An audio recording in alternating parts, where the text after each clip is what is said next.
नमस्कार दोस्तों। पिछले कुछ सालों से भारत की आरबीआई बहुत ज्यादा गोल्ड को बाय कर रही है।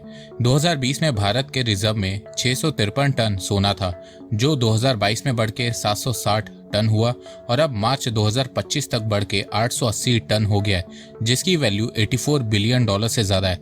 पिछले 5-6 सालों में आरबीआई ने 227 टन सोना खरीदा है। भारत के गोल्ड रिजर्व 35% इंक्रीज हुआ है। 2015 में भारत गोल्ड रिजर्व के मामले में दुनिया में 10th पोजीशन पे था, वहीं अब 7th पोजीशन पे आ गया है।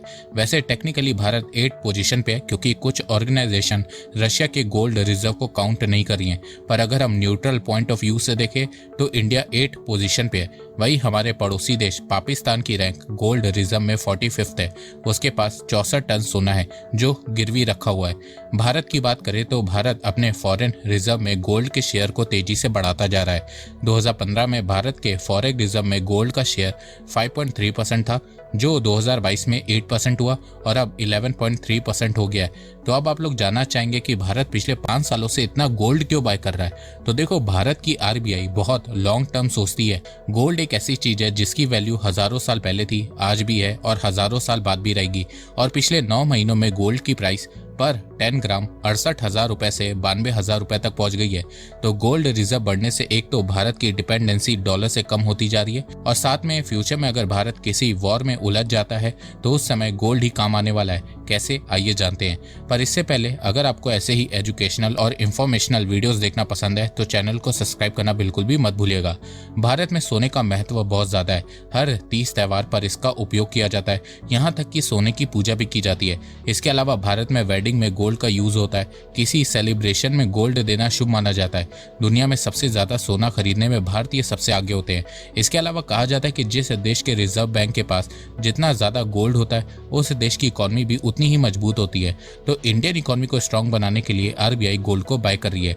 25 अप्रैल 2025 तक इंडिया का फॉरेन रिजर्व 688 बिलियन डॉलर है, जिसमें फॉरेन करेंसी का रिजर्व 580 बिलियन डॉलर है, गोल्ड रिजर्व 84 बिलियन डॉलर है, एसडीआर 18 बिलियन डॉलर है और reserve position in IMF 4.5 billion dollar है। आइए अब जानते हैं कि आरबीआई इतना गोल्ड बाय क्यों कर रही है। तो देखो, इसके पीछे मल्टीपल रीजन है। आज के समय ग्लोबली इकोनॉमी अनसर्टेनिटी बहुत ज्यादा बढ़ गई है। कहीं पे भी वॉर शुरू हो जा रही है, जिससे ग्लोबल इकोनॉमी इंपैक्ट हो रही है। वैसे 2020 के बाद से ग्लोबल इकोनॉमिक क्राइसिस देखने को मिल रहा है। पहले पैंडेमिक ने दुनिया भर में मंदी लाई, फिर रशिया यूक्रेन के बीच लड़ाई शुरू हो गई, फिर यूएस फेड ने अपने इंटरेस्ट रेट को बढ़ा दिया, जिससे इन्फ्लेशन बढ़ने लगी, और अब ट्रंप टैरिफ वॉर शुरू कर चुके हैं। तो इन सब सिचुएशन में इंडियन इकोनॉमी को बचाने के लिए आरबीआई भारत के गोल्ड रिजर्व को तेजी से बढ़ा रही है, क्योंकि इस समय सबसे सेफ इन्वेस्टमेंट डॉलर नहीं गोल्ड हो चुका है।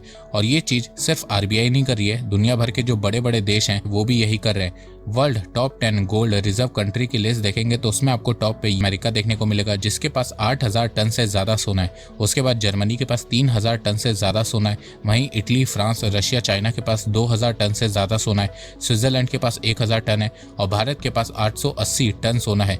और जिस स्पीड से आरबीआई ने 5 सालों में 227 टन सोना खरीदा है, आने वाले 1-2 सालों में ये 1000 टन को क्रॉस करने वाला है। इसके अलावा आरबीआई भारत का जो गोल्ड रिजर्व विदेशों में था उसे भी भारत में वापस ला रही है। सितंबर 2022 से आरबीआई 214 टन सोना वापस भारत में ला चुकी है। अब आप लोग बोलोगे कि यूएस, यूरोप के देश के पास इतना गोल्ड रिजर्व कैसे है। तो देखो, दुनिया भर के देश अपने फॉरेन रिजर्व में फॉरेन करेंसी जैसे कि डॉलर और यूरो को रखते हैं, ताकि उन्हें ट्रेड करने में आसानी हो। पर वहीं यूएस अपनी करेंसी डॉलर के रिजर्व रख के क्या करेगा। उसी तरह इटली, फ्रांस, जर्मनी रिजर्व में यूरो रख के क्या करेंगे। तो ये देश गोल्ड के रिजर्व को रखते हैं। तो जिस तरह वेस्टर्न कंट्रीज अपने फॉरेन रिजर्व में ज्यादा फॉरेन करेंसी नहीं रखती है, वो गोल्ड में ज्यादा इन्वेस्ट करती है ताकि उनकी करेंसी स्ट्रांग हो सके। तो अब यही चीज भारत भी कर रहा है। भारत भी अब धीरे धीरे अपने फॉरेन रिजर्व में फॉरेन करेंसी को कम कर रहा है और गोल्ड के रिजर्व को बढ़ा रहा है। आरबीआई के गोल्ड बाय करने का मेन रीजन डाइवर्सिफिकेशन है। आरबीआई अपने फॉरेन एसेट को डाइवर्सिफाई करना चाह रही है। आरबीआई नहीं चाहती कि भारत की डिपेंडेंसी सिर्फ यूएस डॉलर पे बनी रहे। ऐसा इसलिए क्योंकि पिछले कुछ सालों से यूएस डॉलर को एक वेपन की तरह यूज कर रहा है। यूएस ने रशिया के ऊपर सैंक्शन इंपोज कर दिया था, जिससे रशिया अभी तक अपना फॉरेन रिजर्व यूज नहीं कर पा रहा है। इसके अलावा जब से ट्रंप पावर में आए हैं, वो डॉलर को और ज्यादा स्ट्रॉन्ग करते जा रहे हैं, जिससे ग्लोबल मार्केट इफेक्ट हो रहा है। तो इन सब चीज़ों को देखने के बाद भारत का ट्रस्ट यूएस डॉलर से हटता जा रहा है और इसी चीज़ के चलते भारत अमेरिकन डॉलर से डिपेंडेंसी को कम कर रहा है और गोल्ड को ज़्यादा बाय कर रहा है, ताकि अगर कल को भारत और यूएस के बीच रिलेशन खराब हो जाते हैं और यूएस भारत के ऊपर भी सैंक्शन लगा देता है, तो उस केस में भारत के पास जो गोल्ड के रूप में रिजर्व होगा, भारत उसे यूज़ कर लेगा और भारत पे आर्थिक संकट नहीं आएगा। इसके अलावा आरबीआई भारत के फ्यूचर को सिक्योर करने के लिए भी गोल्ड को बाय कर रही है। इस समय अमेरिकन इकॉनमी और यूरोप में कई देशों की इकॉनमी अच्छा परफॉर्म नहीं कर रही है और जिस तरह से ट्रम्प देशों पे टैरिफ लगा रहे हैं, तो उससे फ्यूचर में ग्लोबल रिसेशन के चांसेस बहुत ज्यादा बढ़ चुके हैं। इसके अलावा फ्यूचर में बहुत मेजर कॉन्फ्लिक्ट देखने को मिल सकती है, तो उसकी प्रिपरेशन के लिए भी भारत गोल्ड को बाय कर रहा है और साथ में दूसरे देशों में जो सोना है वो वापस से देश में ला रहा है। देखो, भारत ऐसा इसलिए कर रहा है क्योंकि फ्यूचर में अगर कोई मेजर जियोपॉलिटिकल इवेंट होता है तो उस समय भारत वेस्टर्न कंट्रीज के दबाव में नहीं आएगा, क्योंकि वेस्टर्न कंट्रीज ने रशिया के फॉरेन रिजर्व के साथ साथ उसके गोल्ड रिजर्व को भी होल्ड कर दिया है और अब वेस्टर्न कंट्रीज रशिया के रिजर्व के पैसों को यूक्रेन को देने की बातें कर रही है। तो फ्यूचर की सेफ्टी के लिए भारत अपना सोना वापस देश में ला रहा है। इसके अलावा आरबीआई इस समय इंडियन रुपी को स्ट्रॉन्ग करने के लिए और उसे इंटरनेशनल करेंसी बनाने के लिए भी काम कर रही है और इंडियन रुपी को इंटरनेशनल करेंसी बनाने के लिए बैंकिंग में गोल्ड का सपोर्ट चाहिए। तो इसके चलते आरबीआई गोल्ड को बाय कर रही है, क्योंकि भारत के पास जितना ज्यादा गोल्ड रिजर्व होगा उससे दूसरी कंट्रीज का ट्रस्ट इंडियन रुपी में उतना बढ़ेगा और वो इंडियन रुपी में ट्रेड करेंगे। अब इन सब चीजों को देख के आप लोगों को लग रहा होगा कि भारत साइलेंटली डी डॉलराइजेशन पे काम कर रहा है, तो हाँ, भारत बिल्कुल ऐसा कर रहा है, पर इसका मतलब ये नहीं है कि आने वाले 1-2 सालों में भारत की निर्भरता डॉलर पे कम हो जाएगी।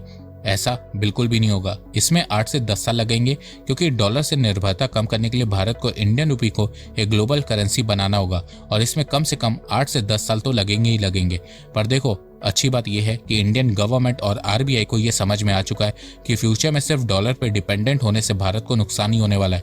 तो इसके चलते भारत सरकार अपने फॉरेन रिजर्व को डाइवर्सिफाई करने में लगी हुई है। तो एक तरफ आरबीआई अपने फॉरेन रिजर्व में से डॉलर को कम कर रही है और गोल्ड के रिजर्व को बढ़ा रही है, वहीं दूसरी तरफ आरबीआई इंडियन रुपी को इंटरनेशनल करेंसी बनाने की कोशिश करी है, जिससे फ्यूचर में भारत की डिपेंडेंसी यूएस डॉलर पे खत्म हो सके और इंडियन रुपी स्ट्रांग हो सके।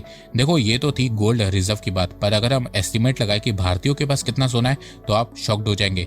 वर्ल्ड गोल्ड काउंसिल के मुताबिक भारत के लोगों के पास कम से कम 25,000 टन सोना है, जिसकी वैल्यू 220 लाख करोड़ रुपए है। यूएस डॉलर टर्म में $2.5 ट्रिलियन। कितने देशों की तो जीडीपी इतनी नहीं है जितने भारत के लोगों के पास सोना है। भारत के रिजर्व बैंक से ज्यादा गोल्ड भारत की जनता के पास है। यूएस के गोल्ड रिजर्व से 3 गुना ज्यादा गोल्ड इंडियन पब्लिक होल्ड करती है। भारत में लोग इसलिए इतना ज्यादा गोल्ड खरीदते हैं क्योंकि भारत में गोल्ड को फ्यूचर की सेफ्टी के लिए भी रखा जाता है और पेंडेमिक के समय यही गोल्ड भारतीयों के काम आया था। इसके अलावा वर्ल्ड गोल्ड काउंसिल की रिपोर्ट की माने तो भारत के मंदिरों में 4 से 5,000 टन सोना है और ये सिर्फ एक रफ एस्टिमेट है जो लोगों से पूछकर मंदिर का एनालिसिस करके बताया गया है। तो अगर हम एक रफ एस्टिमेट लगाए कि भारत के लोगों के पास मंदिरों में और आरबीआई के रिजर्व में कितना सोना है, तो ये टोटल लगभग 30,000 टन सोना होगा, जिसकी वैल्यू $3 ट्रिलियन से ज्यादा होगी। और जिस स्पीड से गोल्ड की प्राइस बढ़ रही है तो फ्यूचर में इसकी वैल्यू और ज्यादा होने वाली है। सिर्फ 1 साल में गोल्ड की प्राइस बढ़ने से इंडियन हाउस होल्ड को $750 बिलियन का फायदा हुआ है। तो दोस्तों, आपके पास कितना सोना है वो आप मुझे कमेंट सेक्शन में बताइए। मजाक कर रहा हूं। ये वीडियो आपको कैसा लगा वो आप मुझे कमेंट सेक्शन में बताइए। तो अब तक के लिए बस इतना ही। धन्यवाद। जय हिंद, जय भारत।